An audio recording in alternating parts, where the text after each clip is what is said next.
Phrases, synonym, antonym and reading comprehension, ये सब कुछ आपके सेशन में आज करवाया जाएगा। तो अब आप लोग जो हैं, आपके पास एक एक क्वेश्चन आएगा, तो आप प्लीज कमेंट में उसका आंसर बताइएगा कि क्या होना है, और अगर पॉसिबल हो तो आप लोग रीजन भी बता सकते हैं, स्पेशली एरर डिटेक्शन के क्वेश्चंस में। अदरवाइज ऑप्शंस आप जरूर लिखिएगा कि कौन सा करेक्ट होना चाहिए, कौन सा इनकरेक्ट होना चाहिए, राइट। तो हम लोग अपनी क्लास स्टार्ट करते हैं क्वेश्चंस के साथ, ठीक क्या। आपकी स्क्रीन पे फर्स्ट क्वेश्चन विजिबल होगा।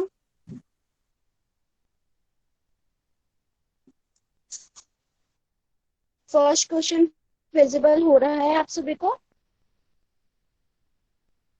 Yes ma'am, yes ma'am, visible है। विजिबल है। Yes ma'am.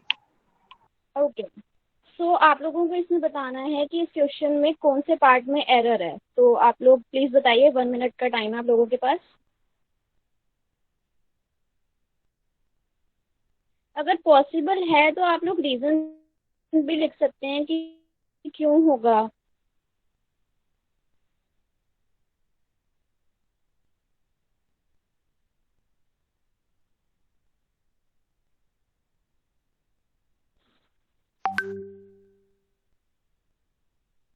ओके, तो आप सब लोग बी कह रहे हैं और कोई आंसर कोई नहीं कह रहा है, तो जिनने भी, सभी ने बी लिखा है, ये सभी बिल्कुल ठीक है, राइट। अब हम लोग ये सेंटेंस पढ़ते हैं। Please convey my best wishes back to your parents.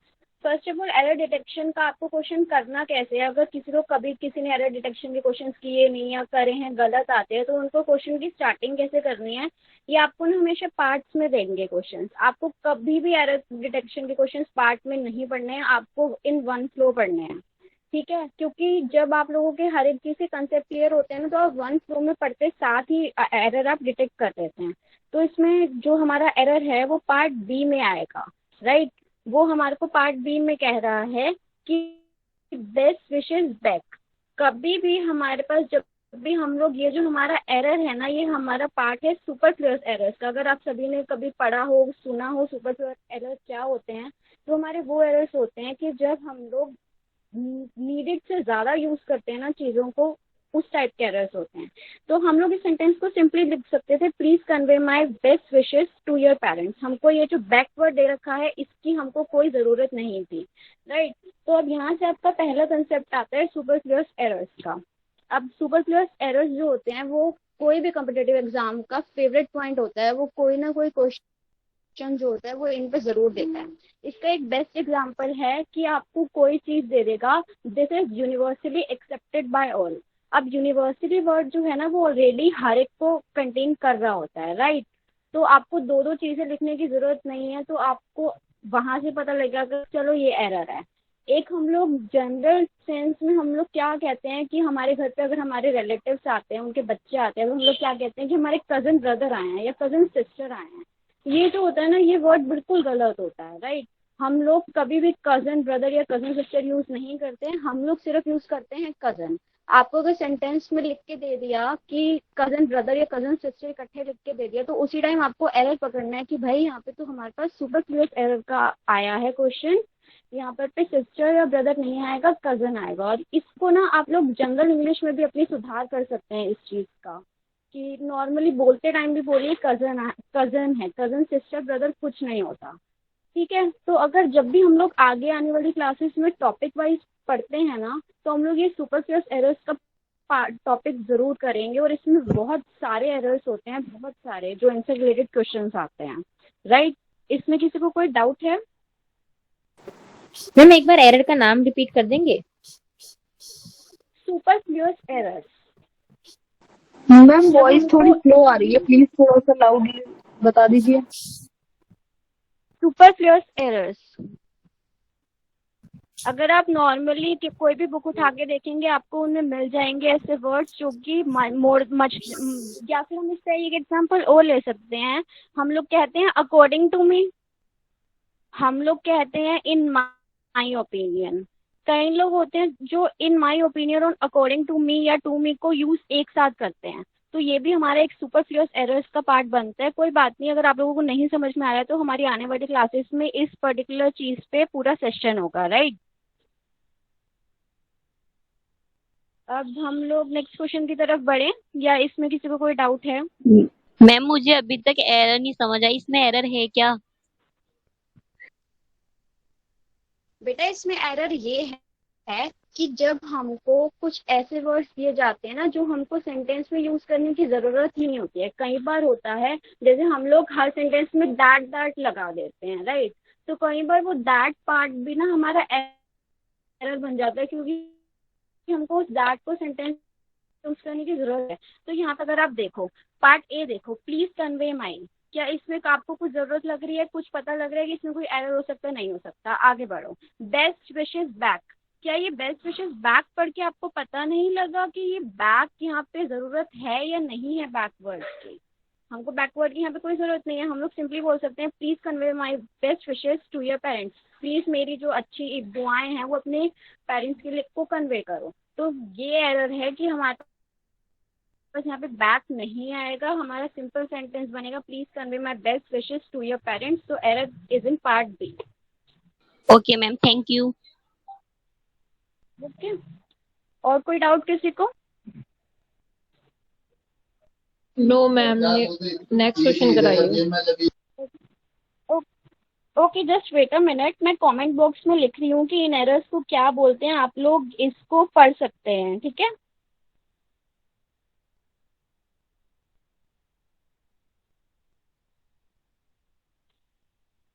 अब हम लोग अपने नेक्स्ट क्वेश्चन की तरफ बढ़ते हैं। क्वेश्चन नंबर 2 सबको विजिबल है? आवाज आ रही है आप सभी को?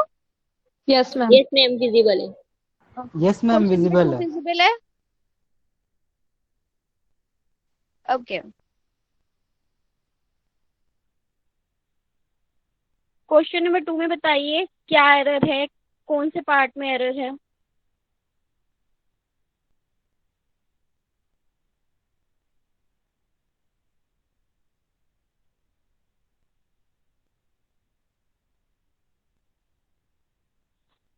ओके, मोस्टली लोग सी के साथ जा रहे हैं, सिर्फ एक जने ने फिलहाल बी बोला है, बाकी डी भी हमारे पास ऑप्शन आया है।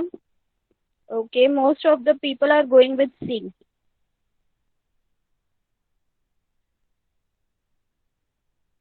ओके, सो हमारे पास इस क्वेश्चन में वेराइड आंसर्स आ चुके हैं। मोस्टली सी आए हैं, कुछ ने बी बोला है, कुछ ने डी बोला है, और यहाँ सो की जरूरत नहीं है। ओके, एंड दे हैड होगा। ओके,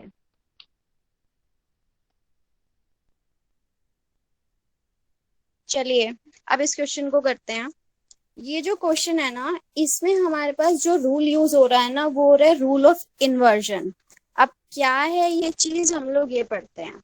हम लोग जनरली अपना एक सेंटेंस जब भी फॉर्म करते हैं, कोई भी सेंटेंस हो, पॉजिटिव हो, नेगेटिव हो, अफर्मेटिव हो, इंटरोगेटिव हो, हम लोग वो चीज बाद में देखेंगे। हम नॉर्मली जब हम सेंटेंस बनाते हैं तो हम लोग क्या करते हैं, हम लोग सबसे पहले नाउन या प्रोनाउन लेते हैं।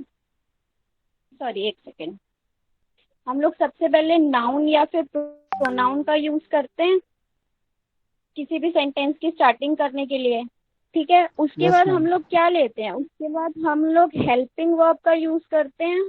आई होप आप सभी को हेल्पिंग वर्ब पता होगा कि क्या होती हैं हेल्पिंग वर्ब। जो भी हमारी हैड, आर, इज, वर, ये सारी हमारी हेल्पिंग वर्ब्स होती हैं, राइट। हमने पहले Yes, ma'am, पता नाउन है। प्रोनाउन का यूज किया, देन हेल्पिंग वर्ब का यूज किया, देन हम लोग यूज करते हैं अगर नीड का। मैम वॉइस ये ब्रेक हो हमारे रही है जनरल्स आपकी। होती है जो कि हम लोग यूज करते हैं। अब बहुत ज्यादा ब्रेक हो रही है, यस मैम, बार बार बंद आप हो रही है बाकी लोगों को आ रही है वॉइस मेरी? यस मैम, Okay, वॉइस आ रही है, मैम क्लियर वॉइस है। तो आ रही है बट बीच बीच में ब्रेक हो रही है। Okay okay, yes ma'am. Okay, तो ये यहाँ तक सबको समझ में आया कि हमारी एक सेंटेंस फॉर्मेशन होती है वो हमेशा ऐसे होती है। सबसे पहले हम नाउन या प्रोनाउन का यूज करते हैं, देन हम हेल्पिंग वर्ब यूज करते हैं, देन उसके बाद हम लोग मेन वर्ब यूज करते हैं, राइट। अब हमारे पास पॉइंट आता है कि जब भी हमारे पास कोई भी क्वेश्चन फैमिली होती है ना, क्वेश्चन फैमिली का क्या मतलब होता है, WH family, why, which, where, how, ये सब जो होते हैं ना हमारे क्वेश्चन टैग्स, क्वेश्चन वर्ड्स होते हैं, राइट। तो जब भी हम इन लोगों की स्टार्टिंग करते हैं ना सेंटेंस की, तो हमारे पास रूल जो होता है ना वो इन्वर्ट हो जाता है, यानी कि हमारा रूल जो होता है वो पलट जाता है। उसमें हम लोग क्या करते हैं, हम लोग सबसे पहले नाउन या प्रोनाउन यूज करने के बजाय हम लोग सबसे पहले यूज करते हैं हेल्पिंग वर्ब का, ठीक है। उसके बाद हम लोग यूज करते हैं हमारा नाउन या प्रोनाउन, और लास्ट में हम लोग यूज करते हैं मेन वर्ब। अब एक बार के लिए ये सेंटेंस पढ़िए, पूरा सेंटेंस छोड़ दीजिए, खाली पार्ट बी पढ़िए। पार्ट बी में हमारा क्या बोल रहा है, वाई W फैमिली हो गई, क्वेश्चन फैमिली हो गई, हैड हमारी क्या है, हेल्पिंग वर्ब है, दे हमारे पास क्या है, नाउन या प्रोनाउन है, देन हमारे पास लेफ्ट क्या है, हमारे पास मेन वर्ब है, राइट।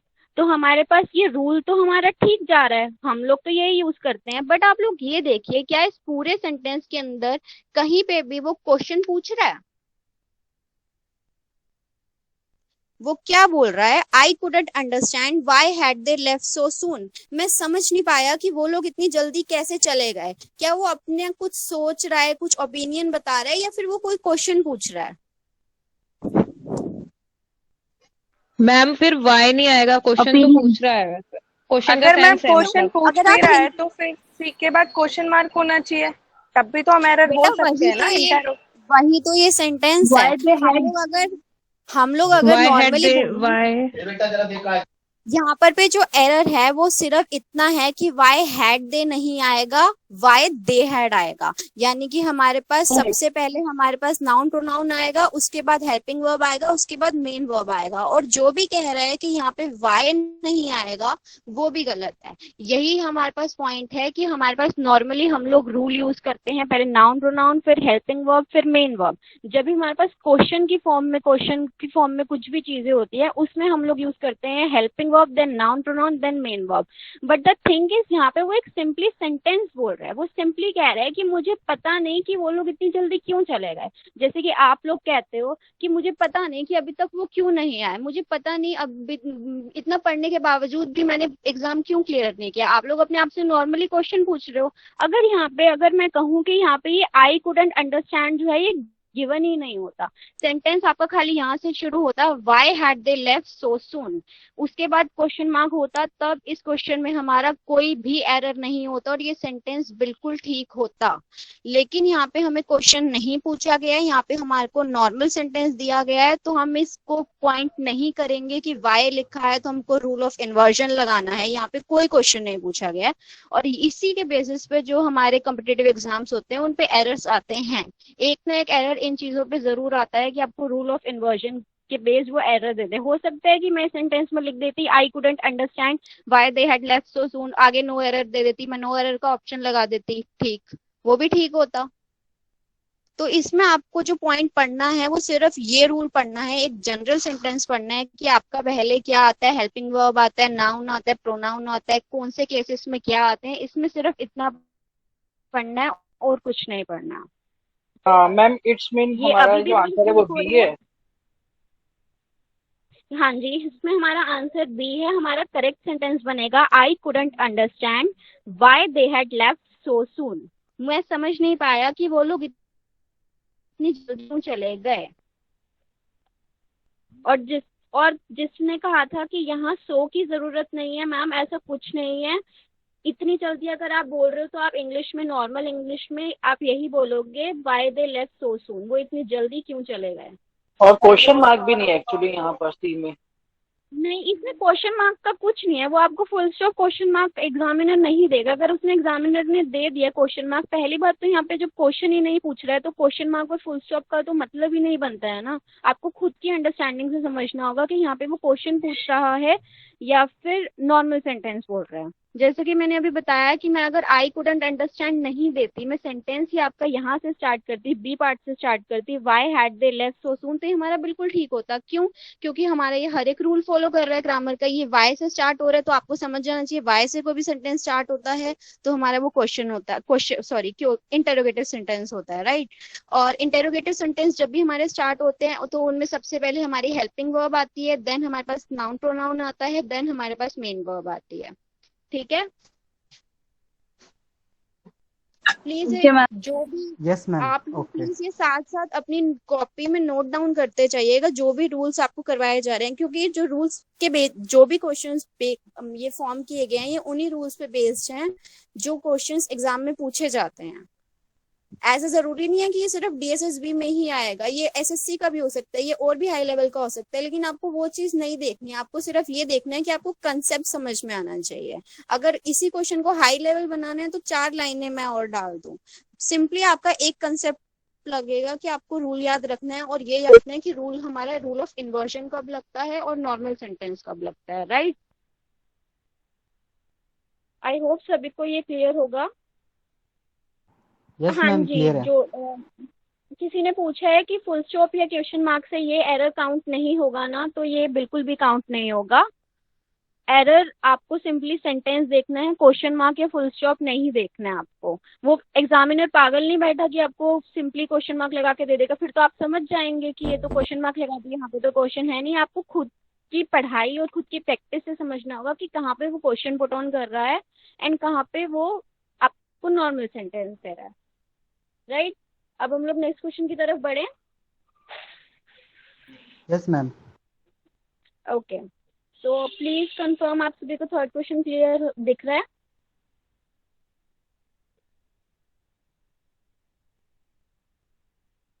आप सभी को थर्ड क्वेश्चन विजिबल है? Yes ma'am, yes ma'am. Okay, again 1 minute का टाइम है, प्लीज कमेंट कीजिए कि कौन सा आंसर होगा, किस पार्ट में एरर है।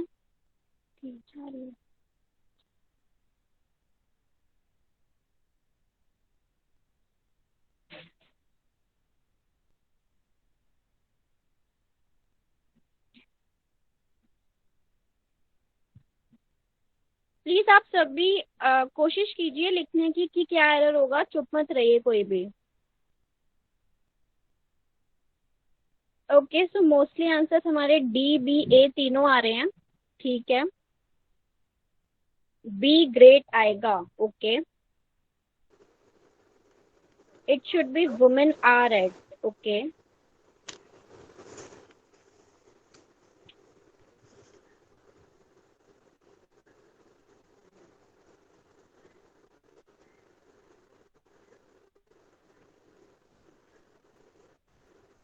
women have, okay।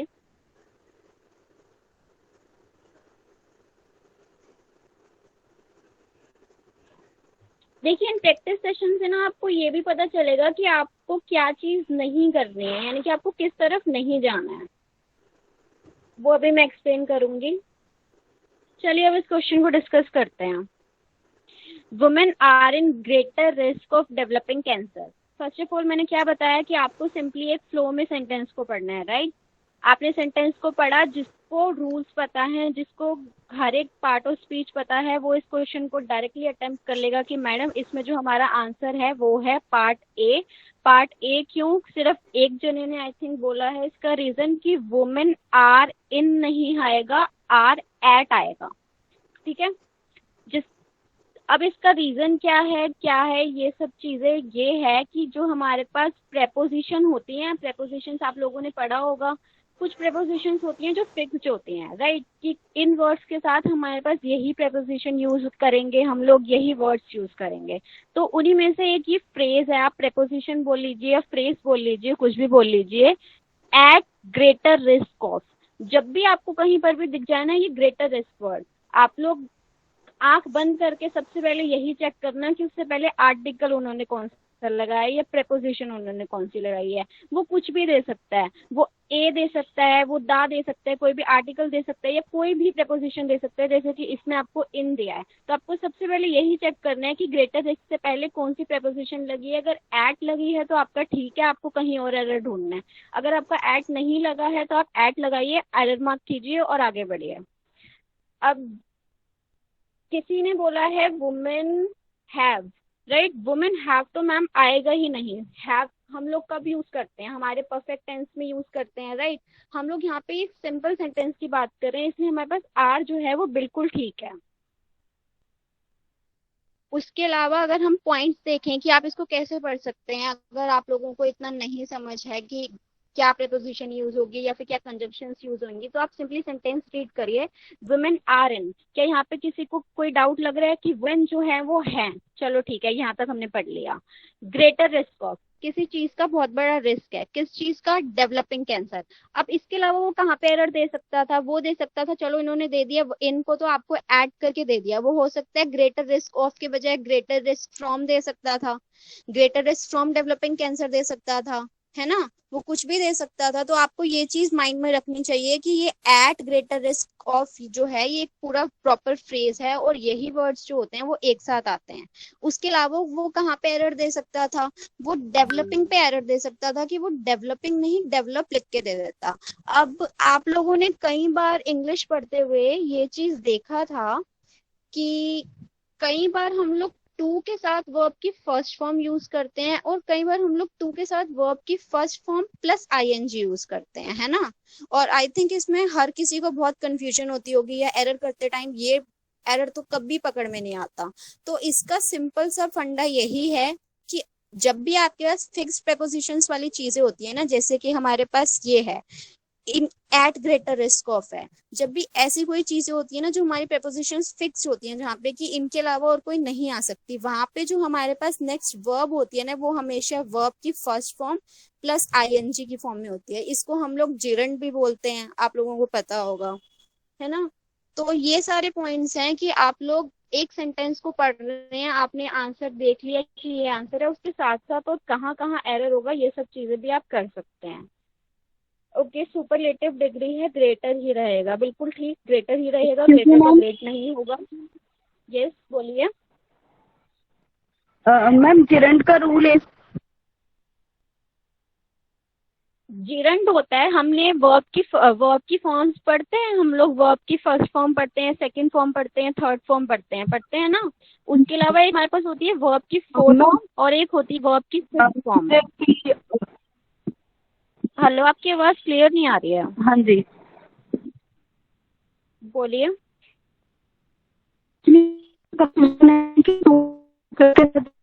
टू के साथ जब जिरंड मैम आपकी यूज वॉइस होता बहुत है ब्रेक हो रही है, आपकी वॉइस बहुत ब्रेक हो रही है। आप प्लीज कमेंट बॉक्स में लिख दीजिए अपनी क्वेरी।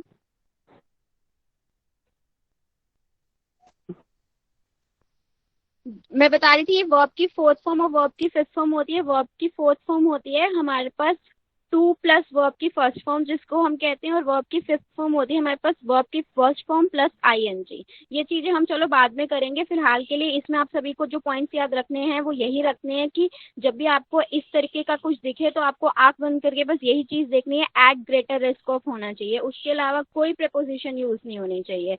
दूसरी चीज, अगर आपके पास फिक्स प्रेपोजिशन जैसी कोई चीजें हैं तो उन केसेस में हम लोग हमेशा जो उसके आगे आने वाली वर्ब होती है वो हमेशा जिरंड फॉर्म में रखते हैं, यानी कि वर्ब की first form plus ING form में।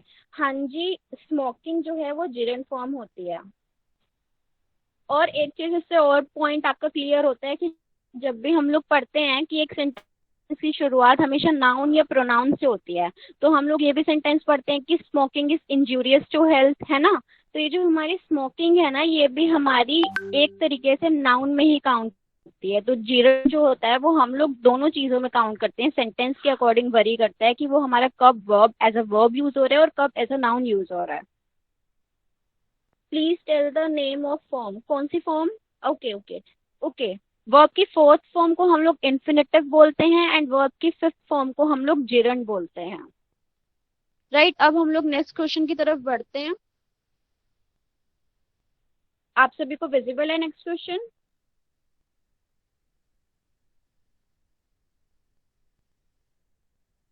यस ये मैम क्वेश्चन विजिबल अगर है। आप लोग टेलीग्राम ग्रुप पर हैं तो आप लोगों को ये क्वेश्चन जाना पहचाना लग रहा होगा। ये क्वेश्चन ग्रुप पर भी आया हुआ है और बहुत से बच्चों ने इसका आंसर गलत किया था। अब प्लीज आप लोग ये अटेम्प्ट कीजिए।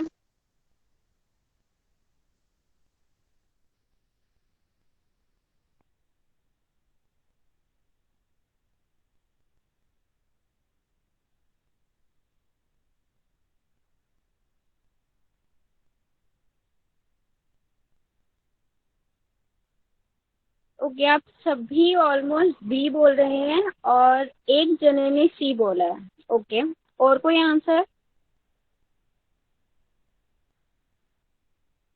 फ्लावर आएगा। ओके,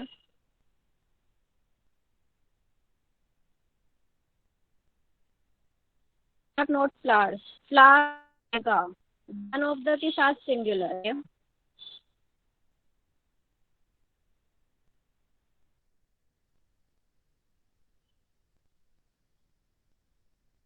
चलिए अब इस क्वेश्चन को देखते हैं हम लोग। अगेन हम लोग से क्या करेंगे, सेंटेंस को रीड करेंगे in one flow. The blue lotus is one of the most beautiful flowers that grows in her garden. Error नहीं समझ में आया हम लोगों को, क्या होगा? कुछ लोग कह रहे हैं कि सी होगा, कुछ लोग कह रहे हैं बी होगा। मोस्ट ऑफ द लोग जो हैं वो हमारा बी के साथ जा रहे हैं, है ना? जो भी जना बी के साथ मैम जा रहे हैं ना वो बिल्कुल गलत है। मैम मैम आंसर हाँ जी बोलिए। एक करेक्शन करना चाहूंगी ma'am. Flower one of the के साथ सिंगुलर ही रहेगा, बट ग्रोस की जगह ग्रो आ जाएगा। ओके मैम, देखते हैं इस क्वेश्चन को, देखते हैं।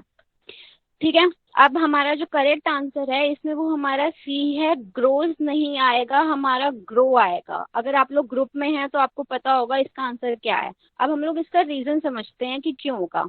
द ब्लू लोटस, इसमें आप लोगों को हो सकता है कि आप लोगों ने नोटिस ना किया हो, लेकिन इसमें हम लोग एरर जो है वो इस पे भी आ सकता है।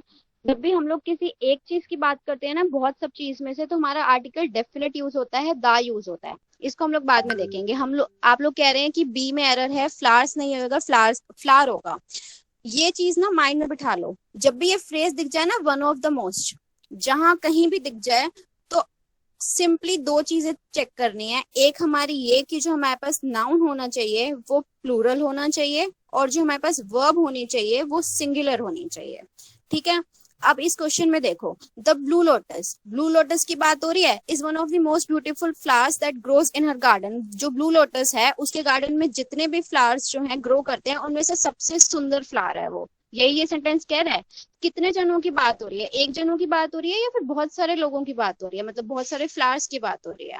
बहुत सारे फ्लावर्स की बात हो रही है। हम कंपेयर कर रहे हैं एक फ्लावर को बहुत सारे फ्लावर्स से, तो हमारे पास एक तरीके से नाउन जो है जिसकी हम बात कर रहे हैं वो तो ये है, लेकिन हम कितने में से बात कर रहे हैं? बहुत सब में से। जब भी आप कंपेयर करते हो, अगर आप लोगों का कोई टेस्ट होता है तो आप लोग क्या कहते हो? मेरी क्लास में सबसे ज्यादा नंबर आए हैं। ठीक है, मेरी क्लास में मेरे सबसे ज्यादा नंबर आए हैं। तो आपके सबसे ज्यादा नंबर किससे आए हैं? आपके जो भी फ्रेंड्स हैं या फिर जो भी बैचमेट्स हैं उनसे आए हैं।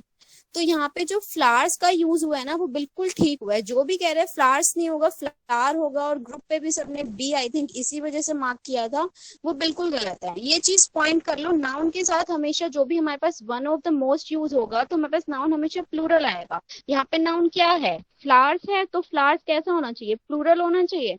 तो बिल्कुल ठीक है, ये इसमें कोई गलती नहीं है। नेक्स्ट कोई कह रहा था कि इज नहीं आएगा, आर आएगा। अब मैंने क्या बताया, नाउन हमारे पास प्लूरल होना चाहिए और वर्ब जो है वो हमारे पास सिंगुलर होनी चाहिए। सिंगुलर क्यों होनी चाहिए वर्ब? हम किसके बारे में बात कर रहे हैं? ब्लू लोटस के बारे में बात कर रहे हैं। तो हमारे पास नाउन क्या है ये, और वर्ब किसके अकॉर्डिंग होती है? नाउन या प्रोनाउन के अकॉर्डिंग। तो नाउन हमारे पास अगर ब्लू लोटस है और वर्ब हमारे पास इज या आर आएगी तो ये तो बहुत इजी है। ब्लू लोटस हमारे पास सिंगुलर है, वर्ब सिंगुलर आएगी, बिल्कुल ठीक है। तो ना ही एरर फर्स्ट पार्ट में है, ना ही एरर सेकंड पार्ट में है, ना ही एरर फोर्थ पार्ट में है। इन हर गार्डन बिल्कुल ठीक है। एरर अगर फोर्थ पार्ट में होता तो वो इन का एरर देता, कोई और प्रेपोजिशन यूज करता या कुछ आर्टिकल यूज कर देता, कुछ भी यूज कर देता है, कोई कंजंक्शन यूज कर देता, बिल्कुल ठीक है डी पार्ट में। अब आता है कि सी पार्ट में एरर है क्यों। सी पार्ट में एरर बेटा इसलिए है कि ये जो हमारे पास ग्रोस वर्ड यूज हो रहा है ये हमारी क्या है, वर्ब है। और ये वर्ब किस वर्ड किसके लिए यूज हो रही है, ब्लू लोटस के लिए यूज हो रही है, फ्लावर्स के लिए यूज हो रही है। अगर मैं कह रही हूँ कि उसके पूरे गार्डन में जितने भी फ्लावर्स खिलते हैं उसमें से ब्लू लोटस सबसे सुंदर है, तो ये हमारे पास बात हो रही है इन फ्लावर्स के बारे में। तो ये फ्लावर्स कौन से है हमारे पास, प्लूरल है फ्लावर्स। अगर हमारे पास फ्लावर्स प्लूरल हैं तो हमारे पास वर्ब कौन सी आएगी, प्लूरल आएगी सिंगुलर आएगी, प्लूरल आएगी। अगर वर्ब प्लूरल आएगी तो ग्रोस तो हमको सिंगुलर वर्ब दे रखी है, तो यहाँ पे ग्रोस नहीं होगा, यहाँ पर हमारे पास सही आंसर जो है वो होगा ग्रो।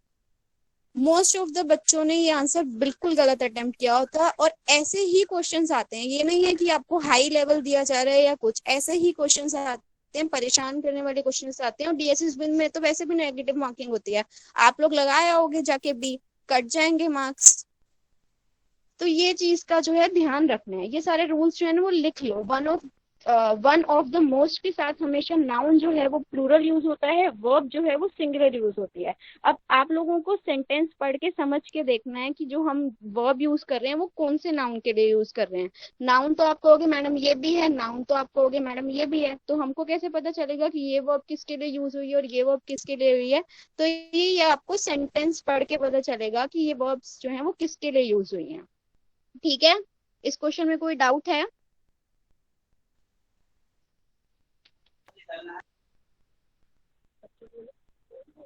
No ma'am. डाउट है इस क्वेश्चन में? नो क्लियर है ओके, मैम। हम लोग नेक्स्ट क्वेश्चन की तरफ बढ़ते हैं। फिर नेक्स्ट क्वेश्चन शो हो रहा है आप सभी को?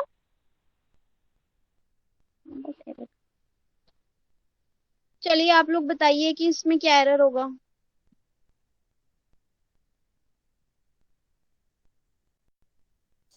एक हिंट देती हूँ इस क्वेश्चन के लिए, ये क्वेश्चन जो है ना कुछ एक पॉइंट मिलता जुलता है इससे पहले वाले क्वेश्चन की तरह।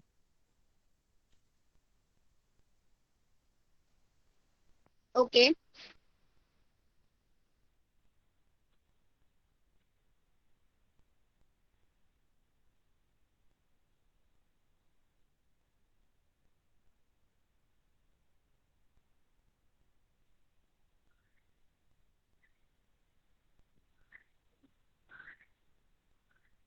चलिए अब हम लोग इस क्वेश्चन को करते हैं।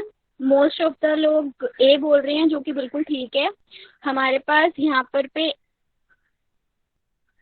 ए नहीं आएगा, यहाँ पे ए की जगह क्या आएगा हमारे पास, दी। दी क्यों आएगा? दी जो है वो हमारा डेफिनेट आर्टिकल है, और हम लोग इस सेंटेंस में क्या बात कर रहे हैं, he is a best designer our fashion institute has produce so far. यानी कि हम लोग कह रहे हैं कि जो भी हमारे फैशन इंस्टीट्यूट ने जितने भी डिजाइनर्स प्रोड्यूस किए हैं उनमें से ये जो है वो बेस्ट है।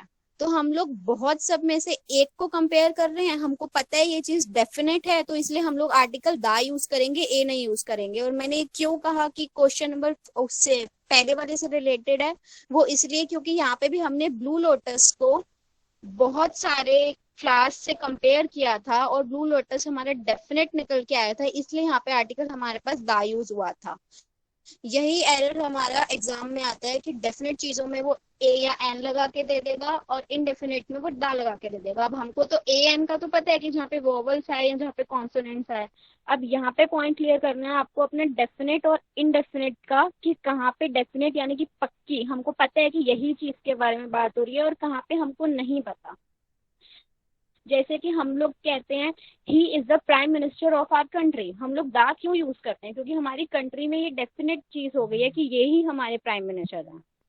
ठीक है, तो इसका आंसर हमारे पास ए होगा। ये बहुत छोटा सा क्वेश्चन था, हम नेक्स्ट क्वेश्चन की तरफ बढ़ते हैं। और नेक्स्ट क्वेश्चन ना आप लोग ध्यान से देखिएगा कि इसमें पूछा क्या गया है। हर एक क्वेश्चन में हम लोग अभी तक क्या करते आ रहे थे, हम लोग करते आ रहे थे कि हमारे पास इनकरेक्ट पार्ट कौन सा होगा, है ना। अब ये क्वेश्चन ऐसा है कि इस क्वेश्चन में आपको बताना है कि ग्रामेटिकली या कंटेक्चुअली करेक्ट पार्ट कौन सा है। यानी कि इन 4 पार्ट्स में से 3 पार्ट में एरर है और 1 पार्ट ठीक है। आप लोग बताइए कि इसमें कौन सा पार्ट ठीक है।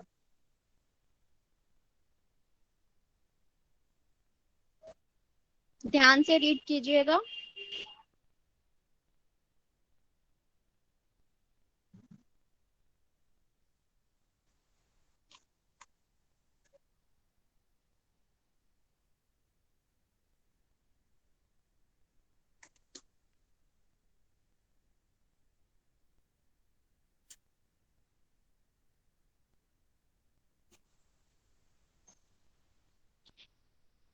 ये आप लोग ए ऑप्शन लिख रहे हैं या फिर ए पार्ट लिख रहे हैं?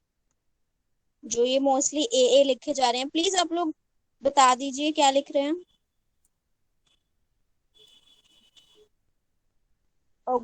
मैम ऑप्शन लिख रहे हैं। ओके ओके, चलिए अब इस क्वेश्चन की तरफ हम लोग देखते हैं क्या होगा। पहले तो मैं आपको डायरेक्ट इसका आंसर बता देती हूँ कि इसका आंसर जो है वो हमारा है सी पार्ट। सी पार्ट हमारा करेक्ट है, इसमें कोई भी एरर नहीं है।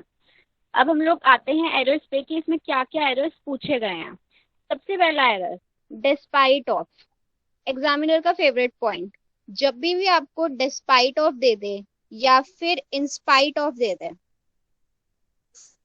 ये चीज हमेशा याद रखनी है। जब भी आपके पास इंस्पाइट वर्ड यूज हो रहा है तो उसके साथ हमेशा ऑफ आएगा, और जब भी हमारे पास डिस्पाइट वर्ड यूज हो रहा है उसके साथ ऑफ कभी नहीं आएगा। ये लिख लो, एग्जामिनर हमेशा ये एरर देता है। वो ma'am can you please repeat it again? Yes yes, जब भी आप लोगों को कहीं पर भी देखो, इंस्पाइट और डिस्पाइट इन दोनों वर्ड्स का मतलब ना सेम होता है, बावजूद। जैसे कि हम लोग कहते हैं कि हम लोगों ने इतनी मेहनत की फिर भी हम अपने पेपर नहीं निकाल पाए, despite of working hard. Ma'am आपकी वॉइस काफी ब्रेक हो रही है। आप सभी को मेरी वॉइस ब्रेक लग रही है? नो मैम, आपकी वॉइस क्लियर है, उन्हीं के साथ कोई इश्यू होगा। क्लियर। मैम आप प्लीज या तो लीव करके दोबारा ज्वाइन कीजिए या फिर आप अपना इंटरनेट कनेक्शन देखिए। राइट, तो हमारे पास पहला पॉइंट यही आता है कि जब भी आपको इंस्पाइट देखे आपको चेक करना है उसके साथ ऑफ लगा है या नहीं, और डिस्पाइट के साथ चेक करना है। इंस्पाइट के साथ हमेशा ऑफ लगता है, डिस्पाइट के साथ कभी भी ऑफ नहीं लगता। और ये क्वेश्चन हमेशा एग्जाम में आता है कि वो डिस्पाइट ऑफ लिख के देता है और हम लोग एरर नहीं पकड़ पाते हैं। क्यों? क्योंकि हमको रूल ही नहीं पता होता है। दोनों का मतलब होता है बावजूद, यानी कि कुछ काम हमने किया उसके बावजूद वो पूरा नहीं हुआ। आप लोगों ने पढ़ाई की लेकिन आप लोगों का एग्जाम क्लियर नहीं हुआ। Despite of studying you couldn't clear your exam, तो वो हमेशा डिस्पाइट ऑफ लिख के देगा। तो इसके सेंटेंस दो तरीके से बनेंगे, या तो आप सिंपली लिखिए despite studying we couldn't clear our exam, या फिर आप लिखिए इन स्पाइट ऑफ स्टडीइंग। यही दो तरीके आते हैं, इसके अलावा कोई तरीका नहीं आता है। तो पहले में एरर तो आपको समझ में आ गया कि ये होगा कि मैडम यहाँ पे ऑफ नहीं आएगा, खाली डिस्पाइट यूज होगा। ठीक है, मैम इंस्पाइट ऑफ होता है ना, वैसे डिस्पाइट हाँ की जी, जगह हम इंस्पाइट ऑफ यूज कर सकते हैं ना? हाँ, अगर डिस्पाइट यूज कीजिए या इंस्पाइट ऑफ यूज कीजिए, वो एरर दोनों में देता है। वो अगर डिस्पाइट लिख के देगा तो वो आपको आगे ऑफ लिख के दे देगा, आपको लगेगा ठीक है क्योंकि आप लोग जनरली भी यही चीज बोलते हैं, तो वो गलत हो गया। वैसे इंस्पाइट के साथ वो आपको ऑफ नहीं लगा के देगा। तो आपको ये चीज ध्यान रखनी है, अगर इंस्पाइट लिखा है तो ऑफ हमारे पास आएगा ही आएगा। ये रूल क्लियर है सभी को? Yes yes ma'am. Ma'am, clear है। अब हम लोग नेक्स्ट पढ़ते हैं वर्क हार्ड। अब इसमें क्या एरर है कि यहाँ पे हमारे पास वर्क हार्ड नहीं होगा, यहाँ पे हमारे पास होगा वर्किंग हार्ड। ठीक है, वर्क नहीं आएगा। क्यों? हम लोगों ने अभी पढ़ा, चलो इसमें तो डिस्पाइट हो गया, नॉर्मल चीज होगी। हम लोगों ने अभी पढ़ा कि कुछ ऐसे वर्ड्स होते हैं जिनके साथ हमारे पास फिक्स प्रीपोजिशन होती है। अगर मैं यहाँ पे डिस्पाइट की जगह इंस्पाइट ऑफ लिख के देती तो भी ये तो हमारी फिक्स चीज हो गई ना।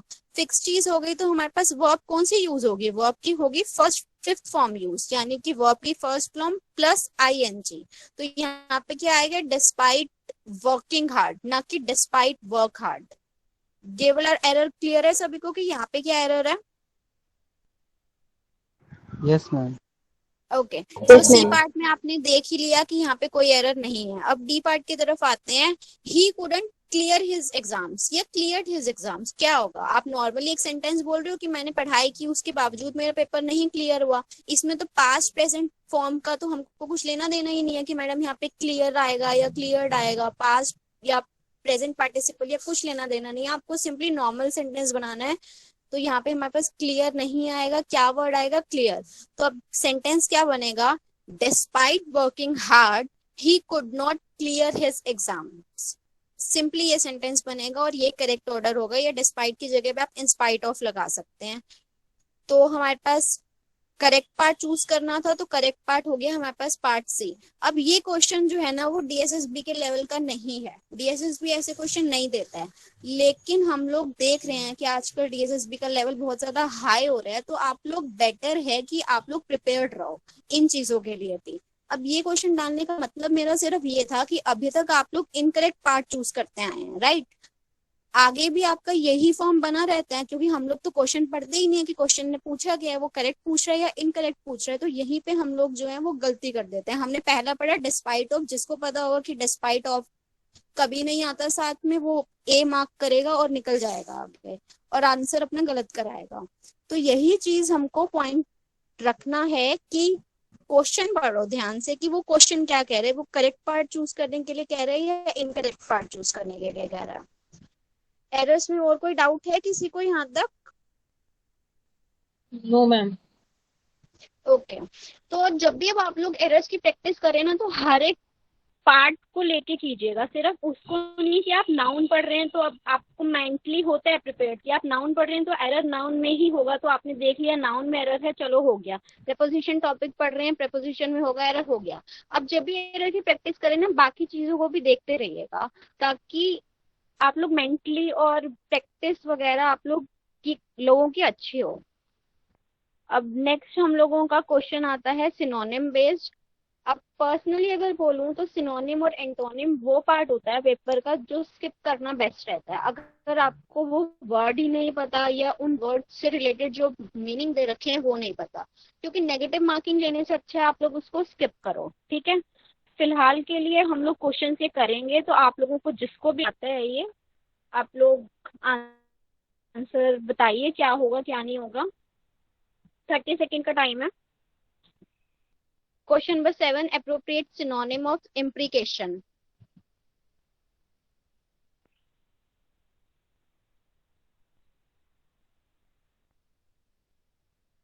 प्लीज आंसर्स लिखिए अगर आप लोगों को आते हैं तो।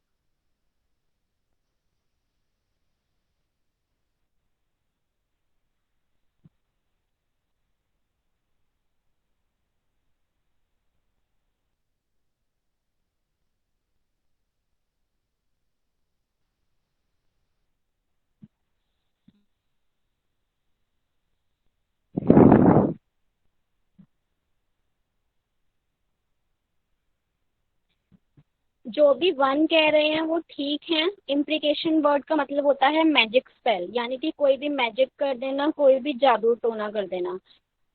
इसमें आपको क्या की पॉइंट याद रखना है, अगर आपको इस सिनोनिम या एंटोनिम्स के क्वेश्चंस आते हैं, आपको सबसे पहले ये देखना है वो पूछ क्या रहा है। वो सिनोनिम पूछ रहा है, वो एंटोनिम पूछ रहा है। क्योंकि वो क्या करता है एग्जामिनर, कभी कभी एक ही ऑप्शन का वो सिनोनिम भी डाल देता है, वो एंटोनिम भी डाल देता है। अब हम लोगों को पता ही नहीं होता है, हम लोग पढ़ते ही नहीं है क्वेश्चन क्या, हमने बस क्वेश्चन देखा कि कुछ अप्रोप्रिएट चूज करना है, हमने लगाया है, आंसर हो गया। तो इसका आंसर हमारे पास फर्स्ट आएगा। इसको हम ज्यादा टाइम नहीं देंगे क्योंकि इसमें कुछ समझाने नहीं है। क्वेश्चन बढ़ते हैं। Choose the appropriate antonym for the word pot. इसका क्वेश्चन का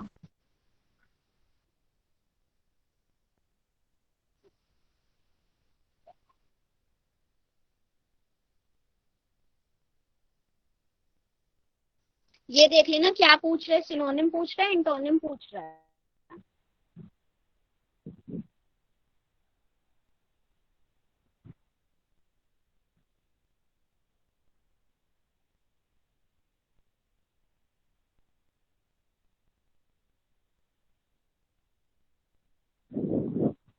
सो मोस्टली इसके आंसर डी पे जा रहे हैं। तो सबसे पहले तो मैं ये बता मैम दूं कि इन क्वेश्चंस को करने की, हाँ जी बोलिए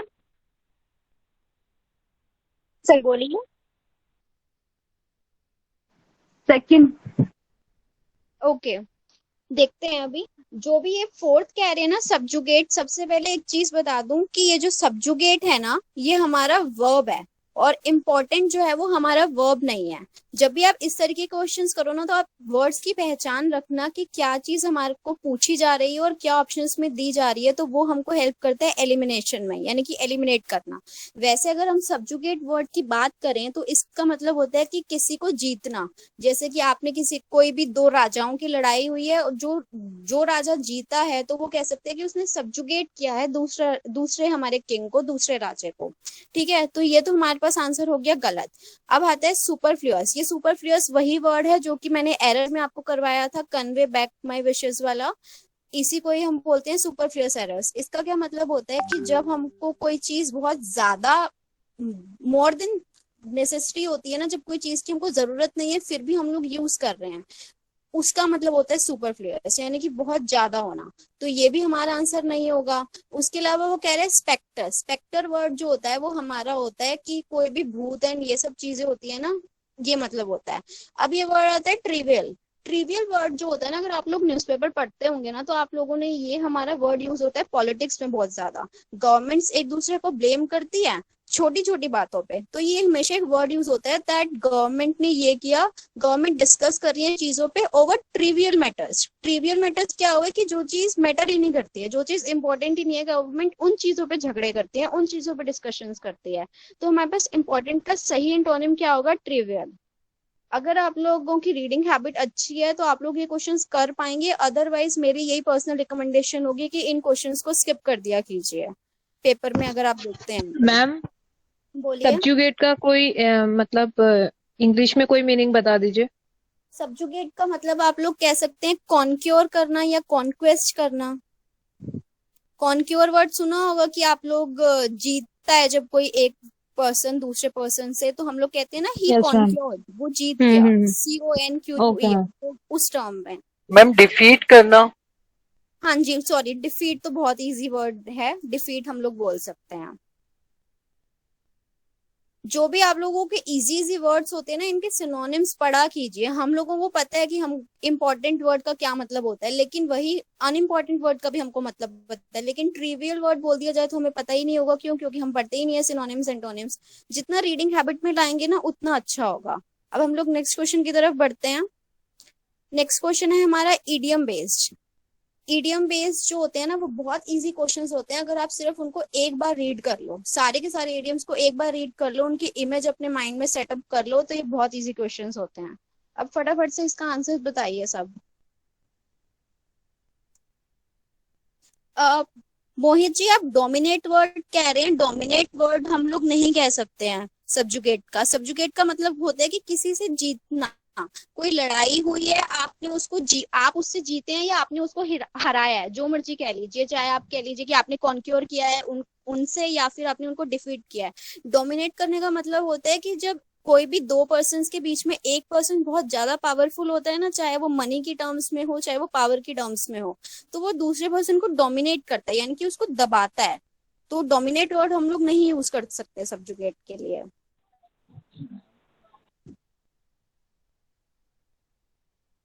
ओके, इसके आंसर्स हमारे एक ए आ रहा है और एक थर्ड आ रहा है।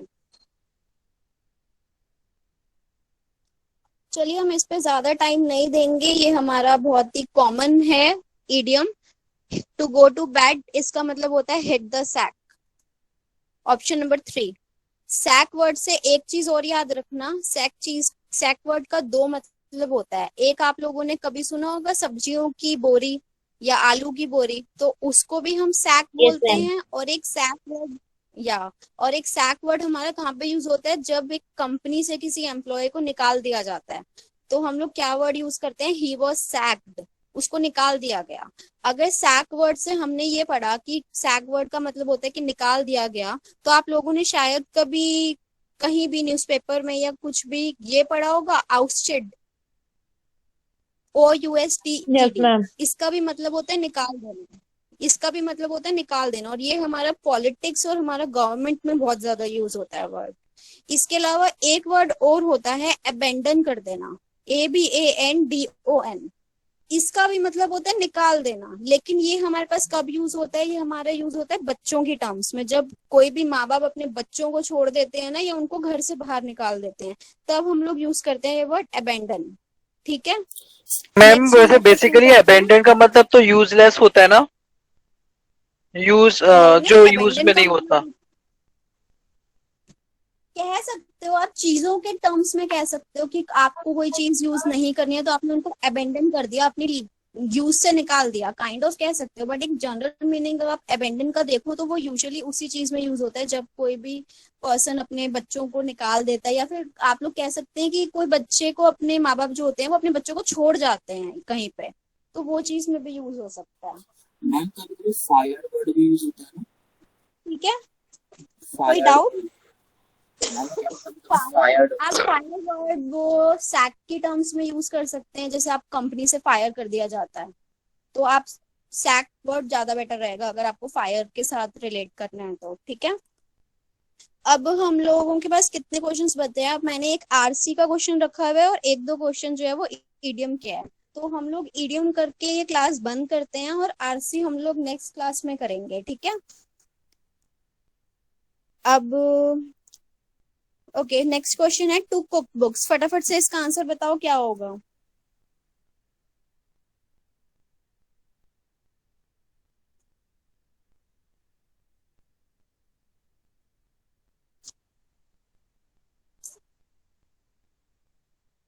मोस्टली लोग कह रहे हैं सेकंड, जो बिल्कुल ठीक है। देखिए, मैं इन क्वेश्चंस पे ज्यादा टाइम नहीं दे रही हूँ क्योंकि एरर्स में बहुत चीजें समझानी होती है, इसमें कुछ समझाने का नहीं है, तो जो भी सेकंड आंसर कह रहे हैं वो ठीक है। कुक बुक्स का मतलब होता है कि कोई भी जो हमारा फाइनेंशियल डाटा होता है, यानी कि जो भी हमारा कंपनी का, गवर्नमेंट का, या कुछ भी जो हमारा ऑफिशियल डाटा होता है ना, जब हम उनसे छेड़छाड़ करते हैं ना तो हम उसको बोलते हैं to cook books. Next question की तरफ बढ़ते हैं। Fill in the blanks. 3 question बचे हैं हमारे, फटाफट करके हम लोग क्लास वाइंड अप करेंगे और नेक्स्ट क्लास में हम लोग रीडिंग कॉम्प्रिहेंशन करेंगे और भी क्वेश्चंस करेंगे। ठीक है, क्वेश्चन नंबर 11 फटाफट बताइए क्या होगा आंसर।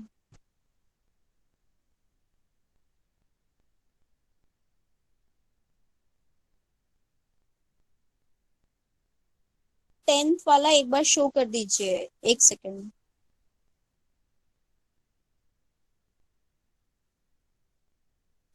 आप देख लीजिए अंजलि जी, अदरवाइज आपको बाद में पीडीएफ अवेलेबल हो जाएगा। ओके, इसके भी वैलिड आंसर्स आ रहे हैं, कोई 1 कह रहा है, कोई 2 कह रहा है, कोई 3 कह रहा है। देखते हैं। We should dash opportunities. हमको अपॉर्चुनिटीज को क्या करना चाहिए? ग्रैब करना चाहिए, मतलब कि जब भी हमारे पास अपॉर्चुनिटी आए तो हमको उसका यूज करना चाहिए। तो ये जो ग्रैब वर्ड होता है इसकी जगह पे हम लोग क्या यूज करते हैं? सीज। जो जिन्होंने भी ऑप्शन में 2 बोला है वो बिल्कुल ठीक है। अब हमारे पास वर्ड आता है स्ट्राइव और सीज। ये जो स्ट्राइव वर्ड होता है ना, ये हमारा यूज होता है जब हम लोग किसी चीज को पाना चाहते हैं और उसके लिए हम लोग वर्क करते हैं। जैसे कि you all are striving to get a job. आप सब लोग कोशिश कर रहे हैं कि आपकी जॉब लग जाए, तो ये स्ट्राइव वर्ड उस सेंस में यूज किया जाता है। नेक्स्ट हमारे पास है ये सीज, CEASE। इस वर्ड का मतलब होता है स्टॉप। कोई भी चीज जो है वो रुक जाना, कंटिन्यू होना हम लोग बंद कर दें, उस चीज में यूज होता है हमारा ये वर्ड सीज। तो इसका ऑप्शन क्या होगा? ठीक, ऑप्शन नंबर 2। नेक्स्ट क्वेश्चन की तरफ हम लोग बढ़ते हैं। क्वेश्चन नंबर 12 आंसर बताइए।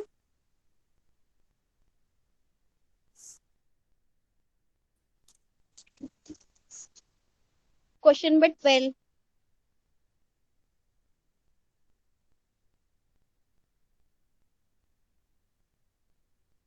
देखिए, ये क्वेश्चन में 12 के ना बहुत ज्यादा सिमिलर ऑप्शंस है, बहुत ज्यादा। एडमायर करना, प्रेफर करना, लाइक करना बहुत ज्यादा सिमिलर है। हेट तो चलो आपको मैं बाद में बताऊंगी क्यों आएगा क्यों नहीं आएगा, बट बाकी 3 में से आप बताइए क्या होगा। लाइक, ओके, बिल्कुल ठीक जा रहे हैं आप सभी। Most animals do not dash man and they do their best to kill them. यहाँ पे अगर मैं सेंटेंस को यहाँ पे खत्म कर देती, मैन पे खत्म कर देती, तो हम लोग यहाँ पे कंफ्यूज हो जाते हैं कि क्या आना चाहिए मैम, लाइक आना चाहिए या हेट आना चाहिए या और कुछ आना चाहिए। लेकिन आगे ये बोल रहा है कि they do their best to kill them. वो अपनी पूरी कोशिश करते हैं कि वो उनको मार दें, तो इसका मतलब तो श्योर है यहाँ पे डू नॉट आ गया। डू नॉट का मतलब ऑलरेडी नेगेटिव होता है, तो हमारे पास हेट ऑप्शन तो आ ही नहीं सकता। अब हमारे पास आता है प्रेफर, लाइक या एडमायर। प्रेफर वर्ड का क्या मतलब होता है? किसी 2 चीज में से किसी एक चीज को प्रेफर करना, उसको क्या कह सकते हैं कि आप लोग चूज करना, काइंड ऑफ। चाय या कॉफी आपने प्रेफर किया कोई चीज, तो वो प्रेफर यूज होता है। ठीक है, लाइक मतलब किसी को पसंद करना, एडमायर मतलब कि किसी को प्रेज करना। अब एनिमल्स कभी भी हम ह्यूमंस को एडमायर तो कर नहीं सकते और ना ही वो हम लोग ह्यूमंस को प्रेफर करेंगे किसी चीज पे, तो हमारे पास क्या ऑप्शन आएगा करेक्ट? लाइक। या आप किसी भी तरीके से लिख सकते थे, आप लोगों ने चाहे डायरेक्ट लाइक लगा दिया या जैसे भी है। ये क्वेश्चन नॉर्मली कंफ्यूजिंग है, अगर पेपर के टाइम पे आप पेपर की मेंटेलिटी से करेंगे तो। नेक्स्ट क्वेश्चन की तरफ बढ़ते हैं। मैम एक क्वेरी है। हाँ जी, बोलिए। मैम आपने 11th क्वेश्चन में कहा कि सीज का वैसे जनरली मतलब होता है जब्त करना, मतलब किसी चीज को, तो मैम ग्रैब प्रॉपर्टी की सेंस में होता है मैम, वो प्रॉपर्टी की सेंस में होता है। जब भी हम लोग फॉरफीट वर्ड कभी सुना है, अगर आप लोगों में से कोई भी कॉमर्स बैकग्राउंड से है तो फॉरफीट वर्ड कभी सुना होगा, वो उस सेंस में यूज होता है। एक वर्ड के बहुत से मीनिंग होते हैं। हम लोग यूजुअली कहते हैं सीज द अपॉर्चुनिटीज, मतलब कि ग्रैब करना, मतलब वो वाला ग्रैब नहीं, पकड़ लेना वाला ग्रैब नहीं। यहाँ पे ग्रैब का मतलब हो रहा है कि जब भी आपको कोई भी अपॉर्चुनिटी मिले आप उसका फुल एंड फाइनल यूज करो, अपने काम में लाओ उस अपॉर्चुनिटी को, वो मतलब होता है। इसलिए हमारे पास सीज वर्ड जो है यहाँ पे करेक्ट जाएगा और ये मीनिंग जो है वो करेक्ट जाएगा, ग्रैब। ओके मैम, लेकिन ये स्ट्राइव क्यों नहीं हो सकता? Sorry, which word? Number 1 option A, strive. Strive का मतलब होता है कि आप किसी चीज के लिए जब बहुत ज्यादा मेहनत कर रहे होते हैं या कोई चीज पाना चाहते हैं, उसके लिए वी शुड स्ट्राइव अपॉर्चुनिटीज। आप अपॉर्चुनिटीज के लिए स्ट्राइव नहीं करते, आप उनके लिए वर्क हार्ड नहीं करते। आपके पास अपॉर्चुनिटी आती है, उसके बाद आप उनको पूरा यूटिलाइज करने के लिए वर्क हार्ड करते हो। आप अपॉर्चुनिटीज को पाने के लिए कभी भी वर्क हार्ड नहीं करते, ठीक है? ओके मैम, आएगा। ओके ओके, लास्ट क्वेश्चन हमारा 13th का, फटाफट आंसर बताइए सभी।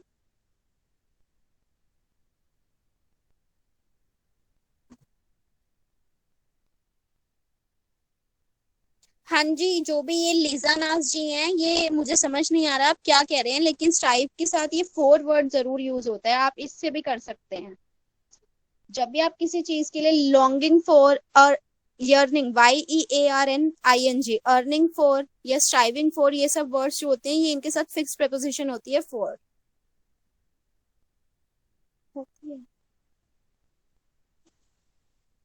अब फाइनल क्वेश्चन, फटाफट से इसको सम अप करते हैं। मोस्टली आप लोग कह रहे हैं, कोई 1 कह रहा है, कोई 2 कह रहा है, कोई 3 कह रहा है, मोस्टली 2 के साथ जा रहे हैं, ठीक है। This shirt is so dirty that it dash be cleaned. अब इसके जो ऑप्शंस है ना, ये बहुत ज्यादा, फर्स्ट और सेकंड तो बहुत कंफ्यूजिंग है कि मैम कांट होगा या कुडंट होगा।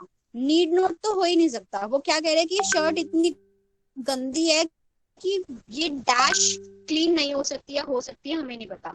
नीड नोट का मतलब होता है कि हमको जरूरत ही नहीं है। अगर कोई चीज गंदी है तो ऐसा तो है नहीं कि आपको उसको साफ करने की जरूरत नहीं है, साफ तो करना पड़ेगा। तो नीड नोट को तो आप हटा दो। नेक्स्ट हमारे पास 4th कह रहा है all of the options can fit, इसको भी हटा दो क्योंकि आपने 3rd जो है वो ऑलरेडी कैंसिल कर दिया। अब बचे ये कांट एंड कुडंट। जब आप कोई काम कर सकते हैं या कोई काम नहीं कर सकते, उस चीज में हम लोग यूज करते हैं कुड या कुडंट।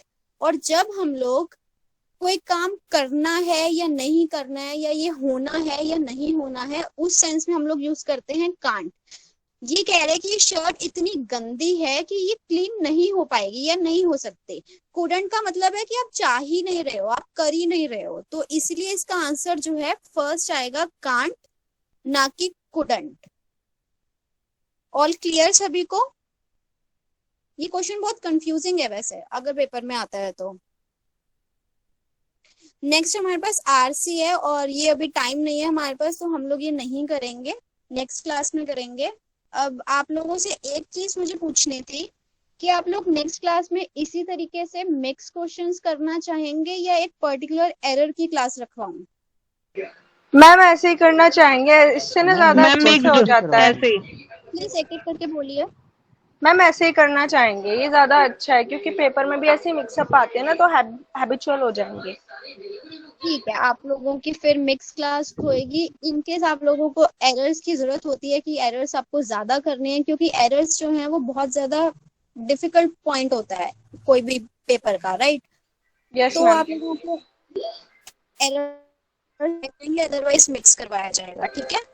और जो आपकी टॉपिक की क्लासेस हैं वो आपकी बाद में होंगी, फिलहाल के लिए आपकी यही क्लासेस चलेंगी। मैम मेरा ना एक और क्वेश्चन था जैसे कि अभी हमारे टेस्ट हो रहे हैं, ठीक है, हाँ जी मैथ्स का बोलिए। हो रहा है, रीजनिंग का हो रहा है, इंग्लिश के टेस्ट हो रहे हैं मैम। तो ना उसमें ना 6 या 7 हाँ क्वेश्चन ही जी। पूछे जाते हैं, वो इनफ होते हैं कि 5-6 मिनट या 10 मिनट के लिए, जो भी हमारी टाइम लिमिटेशन होती है। तो मैम जो क्वेश्चंस है उनका मतलब उनके नंबर्स कब बढ़ जाएंगे, मतलब कब इंक्रीज हो जाएंगे कि एटलीस्ट 120 क्वेश्चन तो पूछे ही जाएं। मैम इस चीज़ के बारे में मुझे कोई आइडिया नहीं है, वो आप प्लीज़ राहुल सर से पूछ लीजिएगा। राहुल सर आपको बता देंगे, वो मुझे इस चीज़ का कोई आइडिया नहीं है। Yes ma'am. मैम हाँ जी बोलिए। मैम मैम मिक्स्ड तो ठीक है, लेकिन एंटोनियम्स और सिनोनियम्स के लिए सेपरेट क्लास करा दीजिए। ओके मैम, उस चीज के लिए हम लोग देखेंगे। बाकी एंटोनिम और सिनोनिम के लिए मैं आपको एक सजेशन देना चाहूंगी कि आप अपनी जितनी रीडिंग हैबिट कर सकते हैं ना कीजिए। और रीडिंग में भी अगर आप लोग न्यूज़पेपर पढ़ते हैं ना, तो इंग्लिश के लिए कभी पूरा न्यूज़पेपर मत पढ़िए। जो एडिटोरियल पेज आता है ना न्यूज़पेपर में, जिसमें आर्टिकल्स होते हैं जो कि हमारे न्यूज़पेपर के लिखे जाते हैं, उनको पढ़िए, उनसे वर्ड्स निकालिए, उनके मीनिंग देखिए, उनके सिनोनिम्स खुद फाइंड कीजिए, उनके एंटोनिम्स खुद फाइंड कीजिए, और इसको अपनी वोकैब पे यूज कीजिए नॉर्मली भी। और जितना आप पढ़ेंगे ना, आपके दिमाग में ये चीजें बैठेंगी। ठीक है, ऐसे तो